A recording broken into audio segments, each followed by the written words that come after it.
ಪ್ರಪ್ರಥಮವಾಗಿ ಕರ್ನಾಟಕ ಟಿವಿ ನಮ್ಮ ಶಿವಕುಮಾರ್ ಅವರಿಗೆ ಅಭಿನಂದನೆಗಳನ್ನು ಹೇಳ್ತೀನಿ, ಶುಭಾಶಯಗಳನ್ನು ತಿಳಿಸ್ತೀನಿ. ಸಂಪೂರ್ಣ ತಂಡ ನಿಮ್ದೇನಿದೆ ಈಗ ವೆರಿ ರೀಸೆಂಟ್ಲಿ ನಿಮ್ಮೊಂದು ಆ್ಯನಿವರ್ಸರಿನೂ ಆಚರಿಸಿದ್ರಿ. 6 ವರ್ಷನ 8 ವರ್ಷದ ಕಾರ್ಯಕ್ರಮ ಕೂಡ ಬಂದಿದ್ವಿ ನಾವು. ಎಷ್ಟು ಬೇಗ 8 ವರ್ಷ ಆಯಿತು ಅಂತ ಅನಿಸ್ತದೆ ಪ್ರಪ್ರಥಮವಾಗಿ. ಆಮೇಲೆ ಒಂದು ಸೆನ್ಸೇಷನ್ ಅನ್ನೋದು ಯಾವಾಗಲೂ ಭಾಳ ಮುಖ್ಯ. ಒಂದು ನ್ಯೂಸ್ನ ಒಂದು ನಿವೇದನೆ ಪ್ರಸಾದನೆ ಮಾಡ್ಬೇಕಾರೆ ಸೆನ್ಸೇಷನ್ ಅಷ್ಟೇ ಮುಖ್ಯ ಅಲ್ಲ, ಆದರೆ ಸೆನ್ಸೇಷನ್ ಜೊತೆಗೆ ಒಂದು ಸೆನ್ಸಿಬಲ್ ಆಗಿರ್ತಕ್ಕಂಥ ಮಾಹಿತಿ ಕೊಡಬೇಕು. ಅದನ್ನು ಶಿವಕುಮಾರ್ ಅವರು ಮತ್ತು ಅವ್ರ ತಂಡ, ಅವರ ಇನ್ನೊಬ್ಬರು ಆ್ಯಂಕರ್ ಹೆಸರು ಮರ್ತೆ, ಅವರಿಬ್ಬರು ನಿಂತ್ಕೊಂಡು ಎಷ್ಟು ಚೆನ್ನಾಗಿ ಬಸವರಾಜ್ ಸರ್ ಅವರಿಬ್ಬರು ಎಷ್ಟು ಚೆನ್ನಾಗಿ ನಿಂತ್ಕೊಂಡು ಒಂದು ಪೊಲಿಟಿಕಲ್ ಅನಾಲಿಸಿಸ್ಸು, ಎಸ್ಪೆಷಲಿ ಇಲ್ಲ ಕಳೆದ ಚುನಾವಣೆಗಳ ಟೈಮಲ್ಲೆಲ್ಲ ನಾವು ನೋಡಿದ್ವಿ. ಯಾವುದೇ ಒಂದು ಕ್ಷೇತ್ರದ ಮಾಹಿತಿ ಬೇಕು ನಮಗೆ ಅಂದರೆ ಯೂಶಲಿ ಏನು ಮಾಡ್ತಿದ್ವಿ ನಾವು ಅಂದರೆ ಒಂದು ಫೋನ್ ಮಾಡಿ ಅಲ್ಲಿರೋ ಯಾರು ಸ್ನೇಹಿತರಿಗೆ ಫೋನ್ ಮಾಡಿ ಹೆಂಗಿದೆಯಪ್ಪ ಏನು ವಾತಾವರಣ ಅಂತ ತಿಳ್ಕೊಳ್ಳೋದಿತ್ತು. ಇಲ್ಲಿ ಆ ಥರದ್ದು ಸನ್ನಿವೇಶನೇ ಇಲ್ಲ. ಒಂದೇ ಕ್ಲಿಕ್ಕಲ್ಲಿ ಆ ಒಂದು ಕ್ಷೇತ್ರದ ಸಂಪೂರ್ಣ ಮಾಹಿತಿ, ಅದ್ರ ಸಾಧಕ ವಾದಕ ಎಲ್ಲವನ್ನೂ ಕೂಡ ಶಿವಕುಮಾರ್ ಅವರು ಮತ್ತು ಅವರ ಸಂಗಡಿಗರು ಭಾಳ ಚೆನ್ನಾಗಿ ಅದನ್ನು ಎಷ್ಟು ಚೆನ್ನಾಗಿ ಹೇಳ್ತಿದ್ರು ಅಂದರೆ ಯಾರು ಪರ ಇಲ್ಲ, ಯಾರು ವಿರೋಧ ಇಲ್ಲ. They have been very neutral. ಅದು ತುಂಬ ಇಂಪಾರ್ಟೆಂಟ್ ಇವತ್ತು ನ್ಯೂಸ್ ಚಾನಲ್ಸ್ಗೆ. ಯಾಕಂದರೆ ಬರ್ತಾ ನ್ಯೂಸ್ ಚಾನಲ್ಲು ಹಿಂಗೆ ಶುರು ಮಾಡಿ ಹಂಗೆ ಹೋಗೋ ಸಾಧ್ಯತೆಗಳು ಭಾಳ ಇರುತ್ತೆ. ಬಟ್ ನೀವು 8 ವರ್ಷ ಆದ್ರೂ ಕೂಡ ಯಾವುದೇ ಒಂದು ಆಪಾದನೆಗಳಿಲ್ಲದೆ, ಯಾವುದೇ ಒಂದು ಬೇರೆ ರೀತಿಯ ಒಂದು ಸಣ್ಣ ಪುಟ್ಟ ಒಂದು ಚುಕ್ಕೆಗಳು ಇಲ್ಲದೆ ಇಷ್ಟು ಚೆನ್ನಾಗಿ ಸರಾಗವಾಗಿ, ಸುಲಲಿತವಾಗಿ, ಸ್ಪಷ್ಟವಾದ ಧ್ವನಿಯಾಗಿ ಶಿವಕುಮಾರ್ ಅವರ ಒಂದು ವಿಶ್ಲೇಷಣೆಗಳು ಇವತ್ತು ಭಾಳ ಇಡೀ ಕರ್ನಾಟಕದ ಮನೆ ಮಾತಾಗಿವೆ. ನಾವು ಹಳ್ಳಿಗಳನ್ನ ಹೋಬಳಿಗಳನ್ನ ಅಡ್ಡಾಡ್ತೀವಿ. ನಂದು ಚಿತ್ರದುರ್ಗದಲ್ಲಿ ಹೊಸದುರ್ಗ ನಮ್ಮ ಕ್ಷೇತ್ರ. ಸೊ ನಾವು ಗಮನಿಸ್ತಾ ಇರೋಂಗೆ ಕರ್ನಾಟಕ ಟಿವಿಯ ವಿಶ್ಲೇಷಣೆಗೆ ನಮ್ಮ ಸುದ್ದಿ ಮಾಧ್ಯಮದ ಒಳಗೆ ವಿಶೇಷವಾದಂಥ ಸ್ಥಾನ ಇದೆ. ಯಾಕೆ ಅಂದರೆ ಕ್ವಾಲಿಟಿ.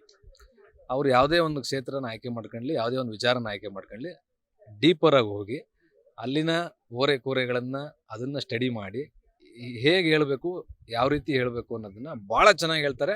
ಮತ್ತು ಅವ್ರ ಭಾಷೆ ಸ್ಪಷ್ಟತೆ ಮತ್ತು ಆ ನಗು ಮುಖದಲ್ಲೇ ವಿಡಂಬನೆಗಳನ್ನು ಸೇರಿಸಿ ಎಲ್ಲಿ ನಮ್ಮ ಸಾಹೇಬರು ಹೇಳ್ದಂಗೆ ಮಾರ್ಗದರ್ಶನ ನೀಡುವಲ್ಲೂ ಕೂಡ ಅವರು ಭಾಳ ಒಂದು ದಾಪುಗಾಲು ಹಾಕಿದ್ದಾರೆ ಅಂತ ನಾನಂತೂ ಭಾವಿಸ್ತೀನಿ. We are all still budding in politics ಹಂಗೆ ನೋಡಿದ್ರೆ. So definitely for all youngsters like us it has been very ಒಂದು ಸಪೋರ್ಟಿವ್ ಆಗಿದೆ ಮತ್ತು ಒಂದಷ್ಟು ನಾಲೆಡ್ಜಿಬಲ್ ಆಗಿದೆ. ಆಮೇಲೆ ಇವತ್ತು ಬರ್ತಾ ನೋಡಿದ್ವಿ, ಪೂರ್ತಿ ನಮ್ಮ ಕರ್ನಾಟಕದ ಇತಿಹಾಸ ಏನಿತ್ತು, ರಾಜಕೀಯ ಇತಿಹಾಸ ಎಲ್ಲ ಪ್ರಪ್ರಥಮ ಮುಖ್ಯಮಂತ್ರಿಗಳಿಂದ ಹಿಡಿದು ಇಂದಿನ ಮುಖ್ಯಮಂತ್ರಿಗಳ ತನಕ ದೇವೇಗೌಡರು PM ಆಗಿರೋ ಸುಂದರವಾದ ಕ್ಷಣಗಳು, ಎಲ್ಲ ಕ್ಷಣಗಳನ್ನು ಕೂಡ ಇವತ್ತು ಕಟ್ಕೊಟ್ರಿ. ಭಾಳ ಮೆಮೊರಬಲ್ ಆಗಿತ್ತು. ಆಮೇಲೆ ನಮ್ಮ ಗುರುಗಳು ರಾಗ ದೊರೆ, ಈ ಧರೆಗೆ ರಾಗ ದೊರೆ ಅವರು. ನಾವು ಅವ್ರನ್ನ ದೇಸಿ ರಾಜ ಅಂದರೆ ದೇಸಿ ದೊರೆ ಅಂತ ಕರಿತೀನಿ. ನಾನು ಕೆನಡಾ MBA, ಲಂಡನ್ MSc. ನಾನು ಇಂಡಿಯಾಗೆ ಬರೋದಕ್ಕೆ ಕಾರಣನೇ ನಮ್ಮ ಹಂಸಲೇಖ ಸಾಹೇಬರು. ಹಂಗಾಗಿ ಒಂದು ಸಮ್ಮಿಲನ ಆಯಿತು ಇವತ್ತು. ಅವ್ರ ಕಾಲಿಗೆ ಬಿದ್ದು ಆಶೀರ್ವಾದ ತಗೊಂಡ್ವಿ.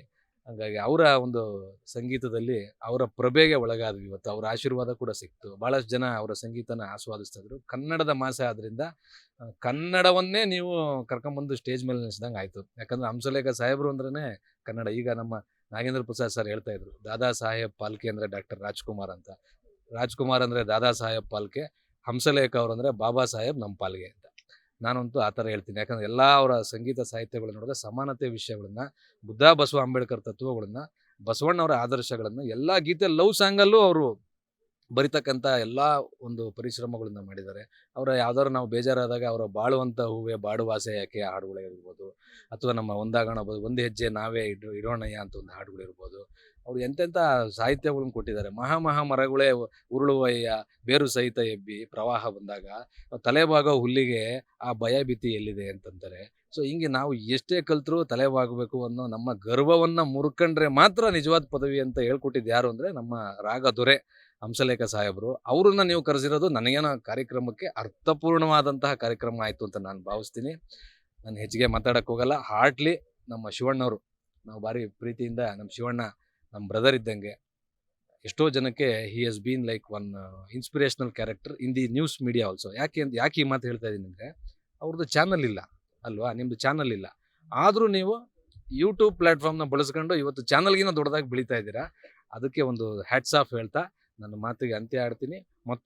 ಮತ್ತೊಮ್ಮೆ ನಿಮಗೆಲ್ಲರೂ ವೆರಿ ವೆರಿ ವೆರಿ ವೆರಿ ಒಂದು ಹಾರ್ಟ್ಲಿ ಕಂಗ್ರ್ಯಾಚುಲೇಷನ್ಸ್ ಆ್ಯಂಡ್ ಶುಭಾಶಯಗಳನ್ನು ಹೇಳಿ ಆಲ್ ದಿ ಬೆಸ್ಟ್ ಹೇಳ್ತಾ ನನ್ನ ಮಾತಿಗೆ ವಿರಾಮ ಹೇಳ್ತೀನಿ. Thank you.